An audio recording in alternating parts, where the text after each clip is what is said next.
All right, welcome back to What's Going On with Earl Ingram. I am honored and privileged to have a great conversation this morning with one and only Mr. Luis Martinez.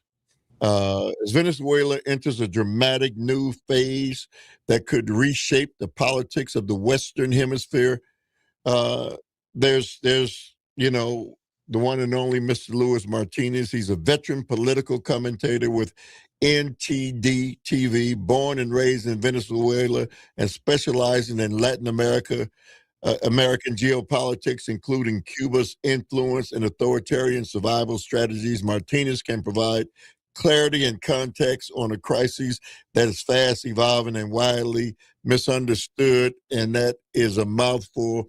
Welcome to What's Going On with Earl Ingram. Mr. Martinez, how are you? Good morning, Earl. Thank you so much for having me. So let's begin at the beginning. Tell us a little bit about Mr. Luis Martinez. Well, yeah, as you mentioned, I was born and raised in Venezuela. I grew up in the 90s in Caracas, the capital city. And I remember my childhood, Venezuela was the promised land. The future was bright and beautiful and nothing to worry about. Everything was going well for the country, lots of opportunities. And then when I turned into my teens, the dictatorship started going full throttle. That's when I got involved in politics back home. I was part of the first generation student movement against the dictatorship. First fighting educational reform, then fighting constitutional reform, then media takeover. And by the time I graduated high school, I was under surveillance by the government. And my parents made the decision that I should go study abroad until things quieted down for a bit. And I thought that was just going to be 4 years and I'd be back in my home country. When I left, Earl, I was part of a student movement that had 11 coordinators in the capital city. By the time I graduated college, 7 of them had been in prison, 2 of them had been killed, and 2 of us were lucky to have left and found refuge here in the United States. Ever since, I've been in different media outlets and different institutions trying to explain the Venezuelan situation, the impact that it has to U.S. national security, and of course, how it has destabilized the entire region. I lived for 10 years in Panama. I also lived in the United Kingdom, and now I'm based in Washington, D.C. Very lucky to be back in the U.S. and covering Congress for NTD TV. Last week, for example, Earl, I was very lucky. One of those things that, how life puts you in those situations, to meet again with Mayra Corina Machado when she visited the Senate and had a meeting with a bipartisan group of senators. I followed her all my life. I've met her on several points of my life, whether during protests on the streets in Caracas or different meetings here in Washington, D.C., and now Nobel Peace Prize winner and hopefully future presidential candidate in elections that we hope to see in Venezuela in the near future. So let me ask you, I'm a 71-year-old American who I remember when I was a young man reading about Hugo Chavez and him nationalizing the oil in Venezuela, and Venezuela having some of the sweetest crude oil, crude of any other nation on earth. And I think the other one was Libya with Muammar Gaddafi. So I remember reading about those people and that they were using the financial resources of that crude to uplift the lives of the citizens. What happened? Well, that's a lot of rhetoric. And yes, it's true. Hugo Chavez won the 1998 elections promising to take back control of the Venezuelan oil industry so that the profits of Venezuelan oil could end up benefiting Venezuelans. But the truth is that what Hugo Chavez did was nationalize the oil industry and govern over the period with the highest oil prices in the history of Venezuela. So when Hugo Chavez came into power, the barrel of Venezuelan oil was about $20 per barrel. By 2005, it had risen to $115 per barrel of Venezuelan oil. So we had the largest influx of money into the country. The government of Hugo Chavez, that quickly became a dictatorship, used a lot of that to finance social and welfare programs. But the truth is, Earl, that these programs were never meant to actually benefit the people, but to buy votes. And the truth is that what happened was that the national oil industry was underinvested and brought down to a ruin. And once oil prices tumbled after the end of the long wars in the Middle East, the government was left without any money to finance the social welfare program. So yes, maybe for a good 6 years, Venezuelans did see higher access to education, higher access to health, and different, water and infrastructure projects in popular neighborhoods in overcrowded cities. But by the time Hugo Chavez died in 2013 and Nicolás Maduro took over as his handpicked successor, Venezuela saw inflation rates of over 7,000%, to the point that for long periods of time, we're talking years, supermarkets were completely empty. I had my own parents, lawyers, professionals in Venezuela, be unable to access basic foods. The country was eating just lentils and whatever staple they could find in the supermarket, because everything that was nationalized ended up being destroyed through underinvestment and poor mismanagement. So there was a lot of rhetoric.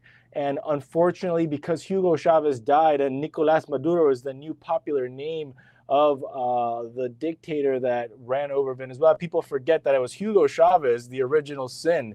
And he has been martyrized in Venezuelans' memories. And a lot of left-leaning and socialists in Latin America still believe that Hugo Chavez was this bright, shining light that promised the socialism of 21st century, which actually did not bring benefit or put an end to inequality in Latin America, actually exacerbated through mismanagement. So you spoke of the barrel of oil being $22 and then going up to 115. That had a lot to do with the Arab oil embargo. I mean, certainly that wasn't something that you can blame on on Hugo Chavez or Venezuela. That was an issue that caused mayhem and pain all over the world. Yeah, the oil prices went up, and also because of the Iraq War and U.S. foreign interventions in the Middle East that sort of created this cycle where oil prices went up. But the problem that a lot of oil-rich countries in the Middle East and Venezuela and Latin America and Burma in Southeast Asia is that these governments rely too much on oil profits in order to govern. And that's just, as we've seen, a poor strategy, because you are then at the mercy of oil prices, and OPEC hasn't been able to control them because there's other players in the world stage. And I think Venezuela was actually the one who started this whole chapter of resource nationalism back in the 70s, when it was a Venezuelan oil minister that traveled to the Middle East to propose the creation of the Organization of Petroleum Exporting Countries, OPEC, now known as a cartel that pretty much manages and tries to keep oil prices at levels that benefit their countries, not necessarily that benefit the world economy. So let me ask you, how is it possible that the American oil companies got control over the oil fields in Venezuela? Well, it was actually American oil companies that started the oil industry in Venezuela. I think the first oil well that was found in Venezuela or deposit was back in 1928. And soon after, it was American companies came into the country and started building the infrastructure to actually extract oil from Venezuela and obviously sell it in the international market. Now, in the 50s, we had a military dictatorship, Marcos Perez Jimenez, who created a law of hydrocarbon law to invite foreign companies to invest and grow the Venezuelan oil industry. So it wasn't Venezuelan ingenuity or Venezuelan knowledge that kickstarted the Venezuelan oil company. Before the entry of American companies, Venezuela was a rural and agricultural nation with a very small population. And it was only after oil was found in Venezuela that the Venezuelan government opened up its immigration laws to invite Americans and Europeans to move, to the point that in the 50s, a third of the population was foreign born and then just became assimilated into Venezuelan society. And as I mentioned, then came Hugo Chavez, who nationalized the oil industry and pretty much flipped over the status quo, having the government be the one to manage how oil companies could operate in Venezuela and the margins that they could extract from those operations. So is there any truth to one of the reasons why Chavez was able to come in and do the things that he did is because even though the American oil companies were there, the people of Venezuela weren't benefiting by it, and so in comes Hugo Chavez, who says, I'm going to change all that. I'm going to nationalize the oil, and you're going to benefit from it. And that's why the Venezuelan people agreed with him. Yeah. So in the 80s and 90s, corruption, lower prices of oil had Venezuela had a decline in its growth, and the populations who had all emigrated to the big cities, expecting jobs, expecting access to universities, were left empty-handed. So there was a resentment towards the status quo. There was two main political parties, Acción Democrática and COPEI, that were not delivering as they had been promised, and everything started being blamed on government corruption and inefficiency. So there was some truth, and that's how Hugo Chavez got elected in 1998. But let's not forget that Hugo Chavez, a former army officer, attempted a coup in 1992, and that to a lot of Venezuelans who did not support Hugo Chavez in the 98 election was problematic, because how can you elect someone who had decided to take up arms against the government, against constitutional order, and actually murdered Venezuelans, to then actually have him elected through democratic means? But, that's history. He was elected with 56% of support in 1998, but most political analysts and historians would say that every election after 2002 in Venezuela was manipulated and or stolen by the regime. So I think it's important as an American citizen, and many people in this nation who will be listening to this podcast and don't have the knowledge base that you have about Venezuela. I think it's critically important that we have this conversation, because people woke up one morning, I don't know, about a month ago, and all of a sudden we're invading the nation. And not to mention, doing some horrific things without the American people even understanding why we have a major flotilla that costs billions and billions of dollars to maintain, sitting over outside of Venezuela. And so people asking the questions, why are we there? Can you give us an educated rationale? Of course, Earl. Other than we're there to stop the drug dealing? Yeah, and I think that President Trump did not do himself any favors by the way he expresses himself. Because one day he was talking about fentanyl, and fentanyl wasn't coming out of Venezuela. And another day he was talking about drug trafficking, which is true. There's a third of the cocaine that leaves South America goes through Venezuela. But then he also mentioned oil. But the thing is, the Venezuelan case is multifaceted and very complex. So first of all, and this is since 2002, you had Cuban counterintelligence agents pretty much running the security apparatus in Venezuela. This was first rumored for a very long time, and after Operation Absolute Resolve, it was beyond proven and actually admitted by the Cuban regime that 32 of their counterintelligence officers were the most inner protection circle guarding Nicolas Maduro. So you had communist Cuban regime pretty much calling the shots of a security apparatus in a Latin American country rich in oil. Venezuela, since Hugo Chavez got elected, also financed the campaigns of Evo Morales from the movement towards socialism in Bolivia, Cristina and the Kirchners, who were two presidents in a couple who were presidents in Argentina, also financed part of Lula's campaign.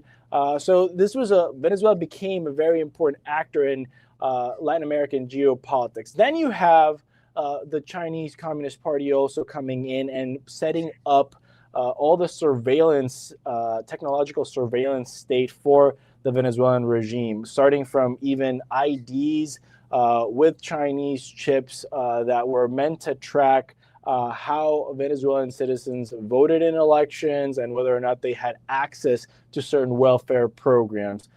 Then you also had Iran and Lebanese nationals tied with Hezbollah received passports from the Venezuelan regime, about 2,500 to 5,000 Iranian and Lebanese nationals with links to terrorist organizations from the Middle East receiving passports and were walking around South America as Venezuelan citizens and operating freely.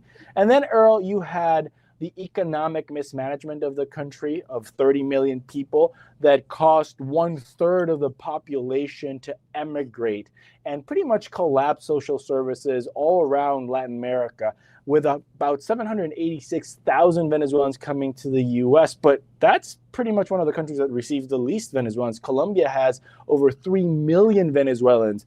Peru has over 1.5 million Venezuelans. And again, this destabilizes the region. And lastly, but not least importantly, the Venezuelan regime started to find new ways to make money for its lackeys and for its security forces through the armed forces. And that's what we've heard so much from President Trump, the Trump administration. They started what they call the cartel of the Suns, which was they used the Venezuelan armed forces to facilitate drug exports of cocaine being produced in Colombia, trafficked through Venezuela, and exported to North Africa and Europe and the United States. Just a little bit of context for your audience. It's called the Cartel of the Suns because Venezuelan generals have in their lapels suns, the sun insignia, and as many sons as they have, it's if they're higher ranked or lower ranked. So it's called the Cartel of the Suns because it was the Venezuelan generals running it. So you have this one country in the hemisphere that is bringing in foreign terrorists, has close ties to the most important rival in great power competition to the United States, which is the Chinese Communist Party, has Cuban intelligence agents running the security for the regime, and is causing mass migration and making drug cartels be able to operate freely through their territory. So when you pile all of those things together, that's the case for bringing 1/3 of the U.S. Navy into the Caribbean and end up executing Operation Absolute Resolve. And I think that the Trump administration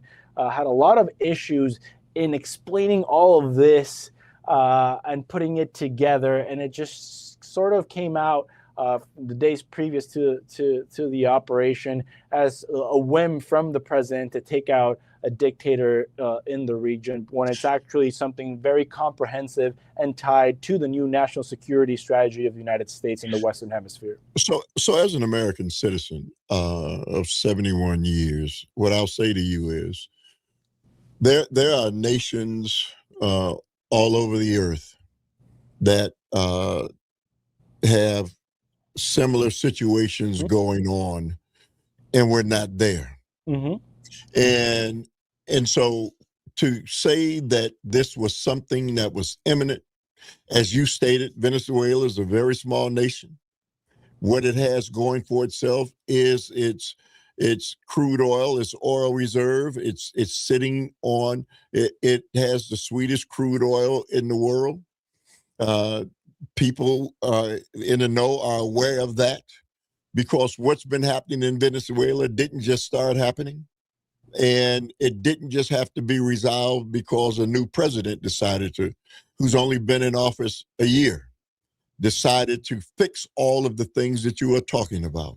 And so for some of us, we don't think that the response inside of a year and that this had to be done right at this moment. And with all the other things that are going on in the world, and especially in our own nation, the explanation, if you will, doesn't fit, again, moving as many military pieces as we moved over into that area, because who and what are we protecting? It's not the Venezuelan people. We didn't do this for the Venezuelan people. Your thoughts? No, I mean, if you ask Venezuelans, especially in the U.S., and who have lived the experience, none of us are upset about what happened. Many of us are very thankful and celebrating that a dictator has been removed. And I understand your point, and the point that a lot of people make, like there's other regimes around the world that are as troublesome, and the U.S. is not just swooping in and taking out their president or trying to change the regime's attitudes towards the United States. I think the Venezuelan case is a very specific case, and if you look at the history, modern history of the United States, and when they've apprehended heads of state or legitimate or illegitimate leaders of other countries, 3 out of the 7 cases happen to be in this hemisphere. There's Manuel Noriega in Panama, Aristide in Haiti, and now Nicolas Maduro. I know them well. Yeah, and now Nicolas Maduro in Venezuela. Now, again, we're living in a time where geopolitics is a very complex chessboard. I would also put in the table that unlocking the Venezuelan political gridlock, allowing for U.S. companies to come in and reinvest in its oil industry, will tumble oil prices worldwide by increasing the output. And when that happens, what do you see as a consequence? You see regimes as the Russian regime and the Iranian regime unable to profit as much from illegal oil sales as they are right now. So I think that the move and the timing has to do with the more complex global geopolitics. And in this case, if you want to force the Russians to some sort of peace settlement or ceasefire in Ukraine, you have to hurt their economy as much as you can. That's the only way that Putin will be stopped, because clearly he doesn't care about how many people, how many Russians are killed in the process. And in Iran is the same. They clearly don't care how many civilians that they have to gun down in the streets. But if they can't pay their generals, they can't finance their corruption, then those regimes would tumble. So I think that unlocking Venezuela and taking action, and it's true, like why now? Why this president? Because the Biden administration was the one who indicted Maduro, but never put enough pressure to do something as we're seeing right now. And I think it has to do with the rest of the geopolitical context. And let's not forget, 80% of Venezuelan illegal oil sales, well, illegal because they were sanctioned by the United States, were going to China, which is the U.S.'s main geopolitical rival, who is benefiting from receiving really cheap oil from Russia, Iran, and Venezuela. Now, that's not something that if you're competing with someone, you don't want to see them get cheap oil in detriment to your own economy. So the reasoning behind, I think, extends beyond the Western Hemisphere, although going in now does help U.S. interests in the region and national security in the Western Hemisphere. So, Mr. Martinez, let me push back a little bit because, again, what it appears from my limited knowledge of what is transpiring is many of those who have been displaced in Venezuela, middle class and upper class Venezuelans who have left Venezuela and migrated to America and other nations, wanted to see this movement take place because they want Venezuela to go back to what it was and what it could possibly be. And they wanted to go back home. And they brought pressure on the now president, Donald Trump. They couldn't bring that pressure on then President the last president. Why am I forgetting this? Joe Biden. And so now this was imminent. This had to be done now. As an American citizen, sir, I don't see why this had to be done now. Again, the fact that we've got all of that military might over there and our nation that is struggling itself economically, the American people are struggling. Many Americans are not being able to feed themselves and having trouble here at home. To say that this is being done and it had to be done now, I push back on that because didn't have to be done now. It was done now for political reasons. All of this is all about geopolitics, as you stated, because we're now under the current president moving away from what we've done over the last 50, 70 years, being concerned about what happened in the East. And now we're pushing everything towards being concerned about what's going on in the West. Your thoughts? No, I completely agree. It didn't have to happen. But the strategies that the previous administrations had entertained vis-a-vis Venezuela, pressures, sanctions, negotiations weren't working. And I think President Trump, whether you agree with him or not, is changing U.S. foreign policy. And this goes in line with what he's at least spelled out to be his idea of a foreign policy, of a more I guess, America First agenda, pushing back against the so-called international rules-based order and pushing for American interests first. And I do think I would agree with you, Earl, that it was done for political reasons. I think that if things go well with the influx of American oil companies investing in Venezuela, you might see significant economic benefit for the U.S. before President Trump's term ends in office. Ends, and then he will be able to say, like, "Hey, like, look, I promised and I did this." So obviously, there's political motivations. I think that's also the name of the game. Every president in elections and for their party will try and do that. It is definitely something very different that we've seen from the past, not with our president, as I mentioned with Manuel Noriega and Aristide in Haiti. My final thought on that pushback is that, yeah, it didn't have to happen.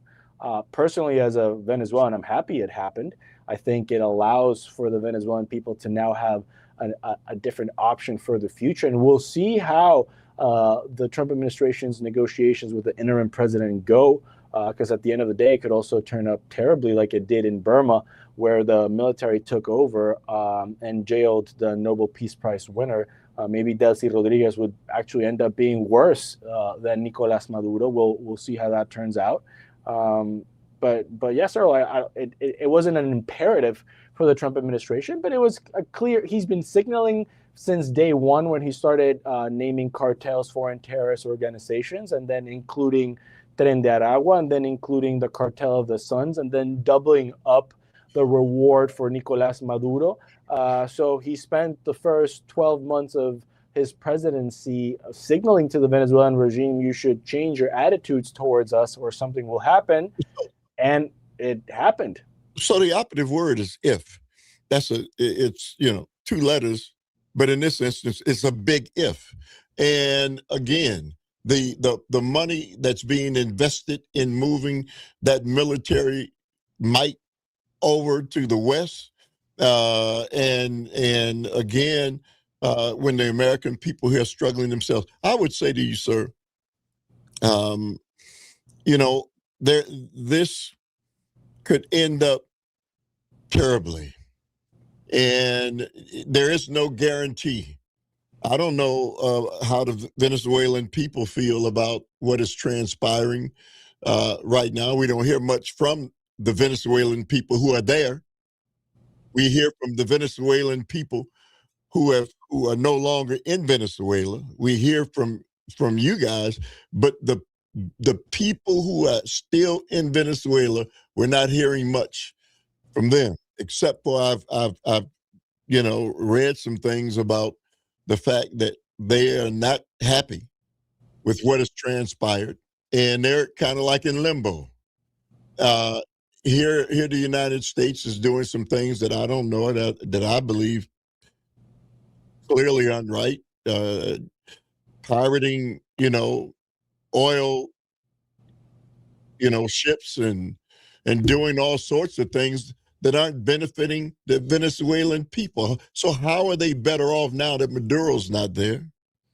Well, When they go ahead. No, I was going to say, like, before Operation Absolute Resolve, there was no hope for any future change. The Venezuelans have been rising up in protests for years and being gunned down and imprisoned by the regime with pretty much no way of changing the political status quo. Last year, 2024, Venezuelans had elections. They elected overwhelmingly, because the ballots show that more than 78% of people who came out in an election fearing for political persecution voted for the opposition leader, who's now been exiled for fears of being jailed by the regime. So the Venezuelan people want change. They've proven that they want change for over 20 years. So I, in turn, will push back in saying that the Venezuelan people are not happy. My family's still there. They're happy. And in general, now they have an option for the future. Yes, right now, day 15 or so, because it was January 3rd when this happened. There's not going to be an immediate impact on Venezuelans' pockets or wallets or way of life. But what they do know is that Delcy Rodriguez has been following to the letter what the U.S. government has been demanding from her.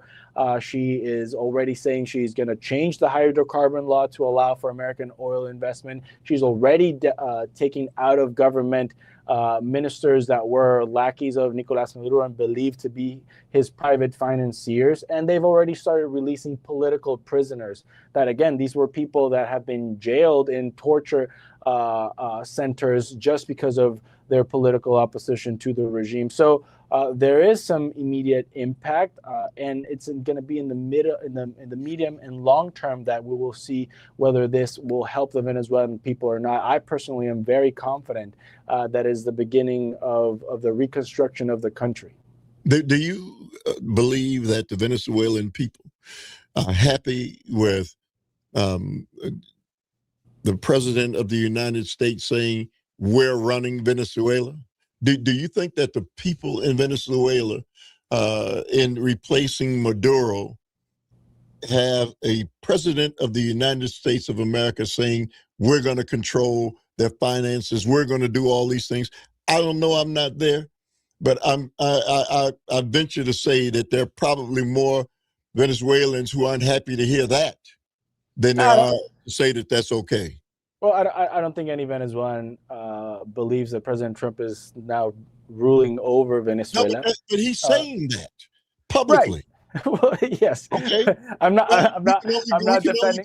I know we can only go by what he's saying, right? Yeah, I'm not defending President Trump. He is a character that is known for making hyperbole a common use, and I think that's the detriment of his objectives and what his administration might want to do, and he often overspeaks. I think he also posted a picture of a Wikipedia page placing himself as the president of Venezuela. This is all, of course, distasteful, and you wouldn't want, as anyone from the international community who looks up to the United States as a beacon of democracy, it's definitely not something you want to see from a president of the United States. I think at the end of the day, the Venezuelan people don't eat of speeches of democracy. They don't eat out of political propaganda. They eat out of the reality of their lives. And right now,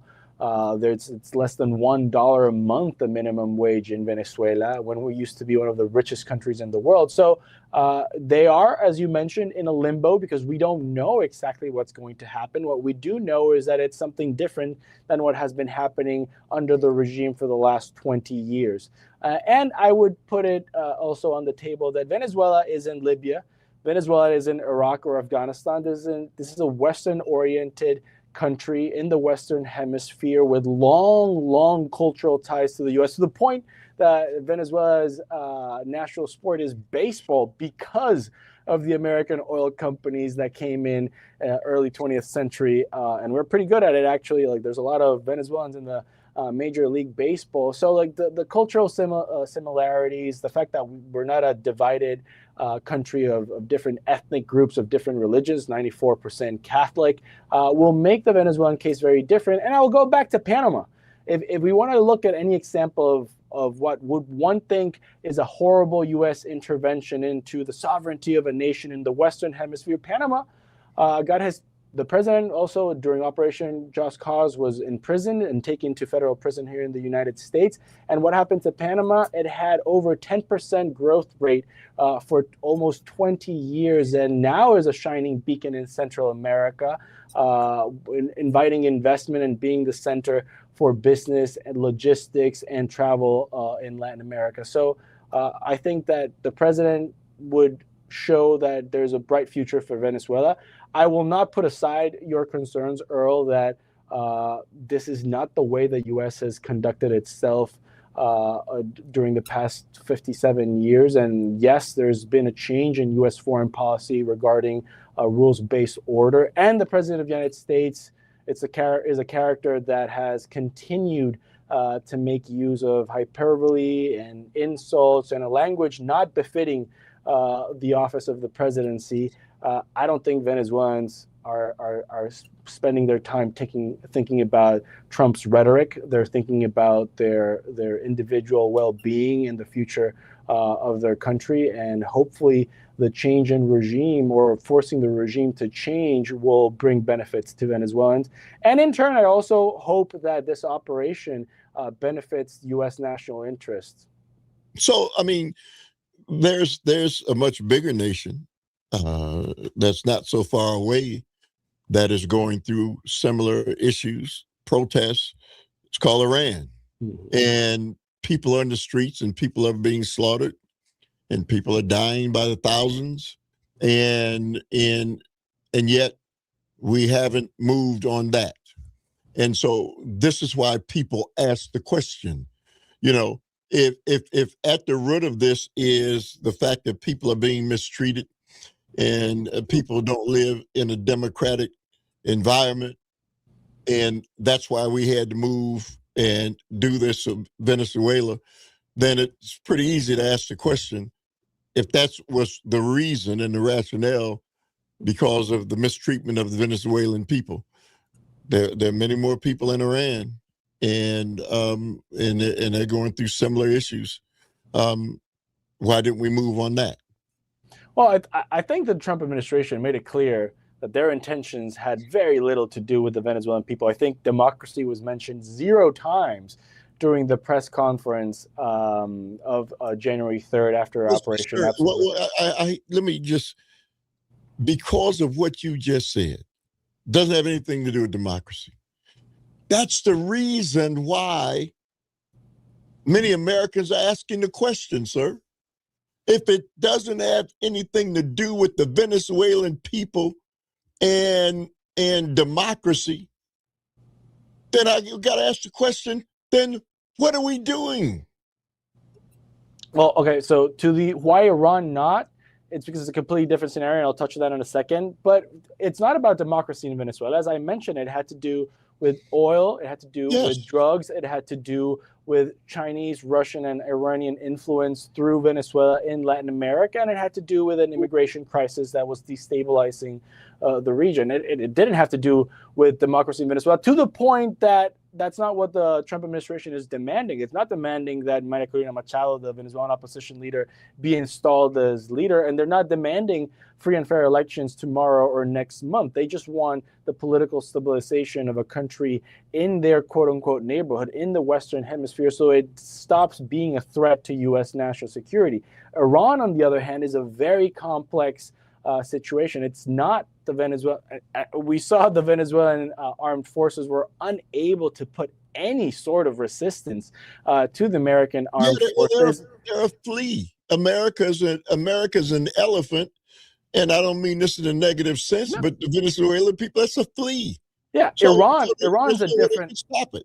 Iran's a different animal altogether. We have seen that Iran has been able to retaliate. It actually fired missiles at the Al Udeid base in Qatar. It fired on Israel and actually caused some damage in Tel Aviv and other big cities and penetrated the Iron Dome. It has a very professional revolutionary guard. It has proxies with Hezbollah, Hamas, the Houthis. So it's a very different government. They're not much of a threat to the most powerful nation on earth. Come on.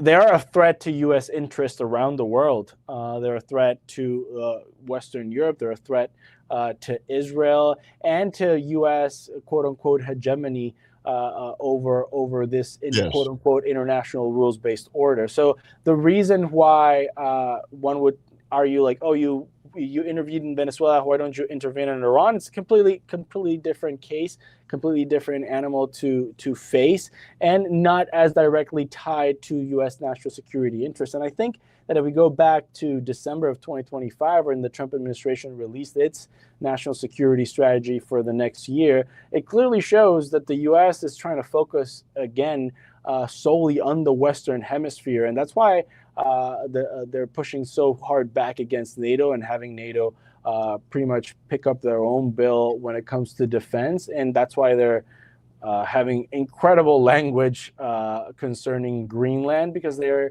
focusing on the Western Hemisphere and the movement of the 1/3 of the naval fleet to the Caribbean. Yes, it comes to a great cost, but as far as some leaked documents we've seen, Earl, they're going to stay in that area of operation for years to come. So I think it's just a general pivot of the national security strategy. We'll see if the next administration continues the course or ends up being something that was a costly adventurism from the Trump administration. You know, Mr. Martinez, I'm really enjoying our conversation. You bring a wealth of knowledge and history and all of those things to the table. But clearly, when we look at this thing as American citizens, and the president who almost thought he was going to get carte blanche from all the oil companies to come in and do this, realistically, he's got 3 additional years, and this movement that he's made to refurbish the machinery to get the oil out of the ground in Venezuela, it's going to take more than 3 years. It's going to take over 10 years. So it's a long-term plan that a lame duck president his policies will be dismissed by others. If the Democrats win and they come into power, all it's going to be erased. So it's a long shot. And so many of the oil barons have said, we're not going to do it. We're not going to get engaged. We're not going to get involved in that because, it's a slippery slope. So what happens then if what many people think is going to happen, a change in administration in the next 3 years, the oil barons who would be doing the investment in that aren't going to run the risk of this, because it's a long range plan. Now what happens to Venezuela? Here's my cynical take on that argument, Earl, and I completely agree with the fact that, hey, 3 years' time, odds are any betting man would say a Democratic president is going to win the White House after the trauma of a Trump presidency. And we also would probably make good money if we bet on Democrats winning back the House, the midterm elections in 2026. But from all those oil executives, we only really saw pushback from ExxonMobil saying that Venezuela is uninvestable because of the political instability and the lack of guarantees and security guarantees for oil companies to go in. I read that as Exxon trying to negotiate a better hand, a better maybe reimbursement from the government on their investment. But we've already seen 3 European oil companies apply for licenses to extract oil in Venezuela. And we saw all the rest of the American oil companies in that meeting with the president say that they're willing to put money down. And that is because within 18 months to 24 months, that's about 2 years of proper investment, you can double the output of Venezuelan oil. And this is, as you say, an opportunity that is too big to miss out from the oil executive. So my cynical view on why would a Democratic president or a Democratic Congress continue policies that the Trump administration started, my cynical view is that a lot of those candidates, including the next Democratic presidential candidate, will receive a lot of campaign financing from these big oil companies to keep those policies in place because it benefits them. So politics. Yeah, and we know how politics works, Earl.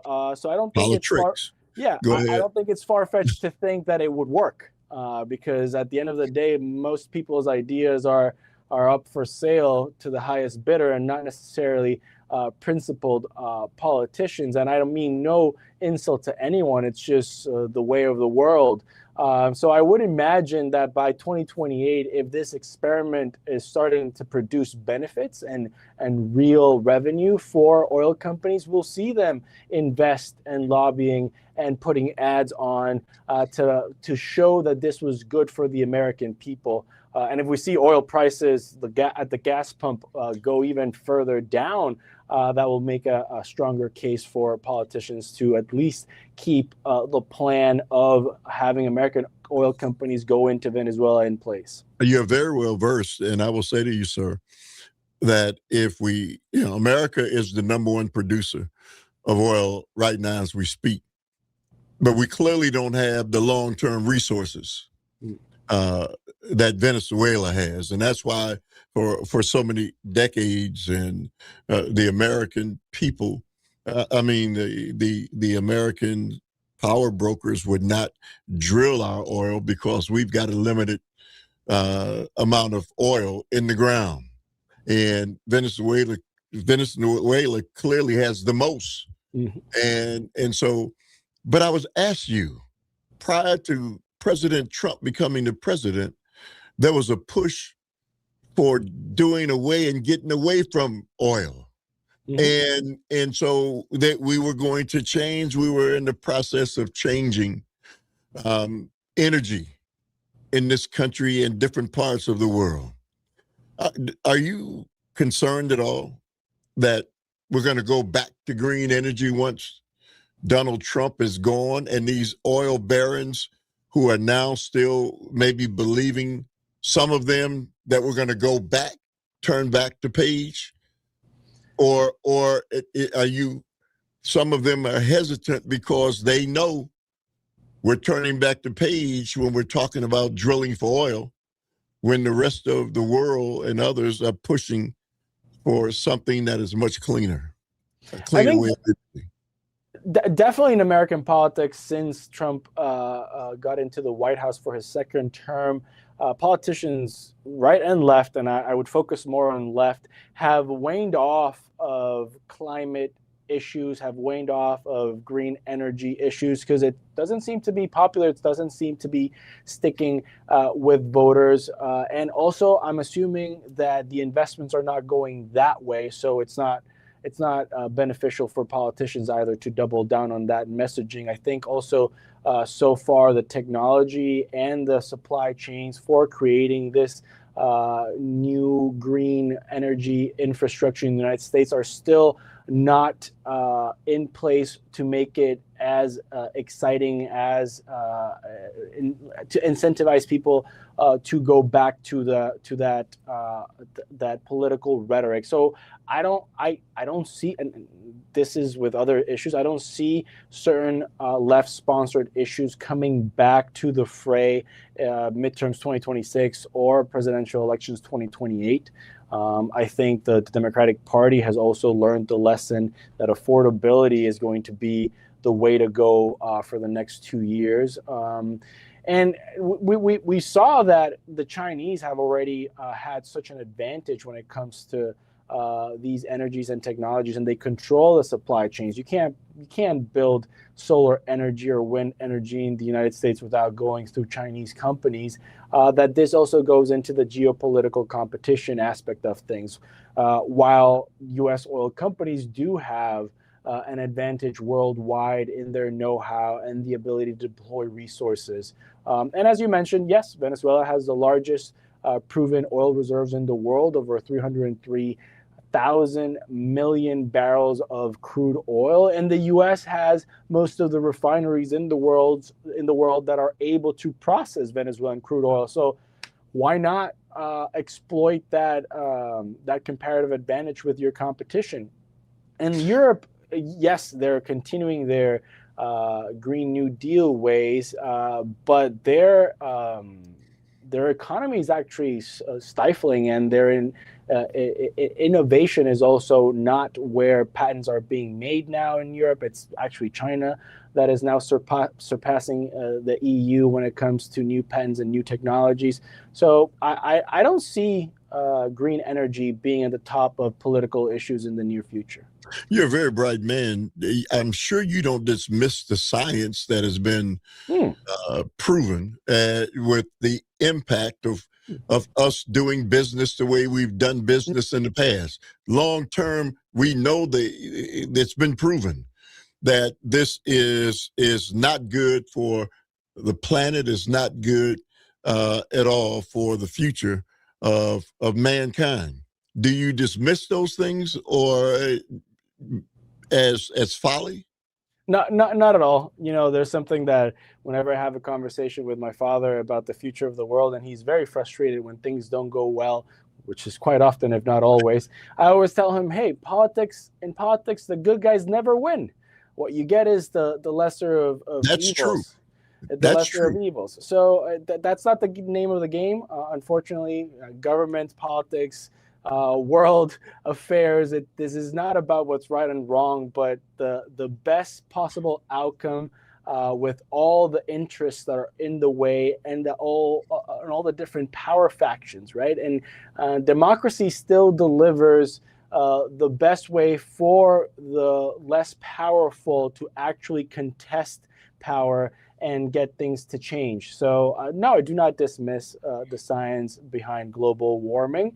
It is a concern. I think that it would have to then come from the private sector. And I think there's a lot of things that could be done also with social issues that people can take power back from government with their own decisions in how they consume and make choices in the market on an everyday basis.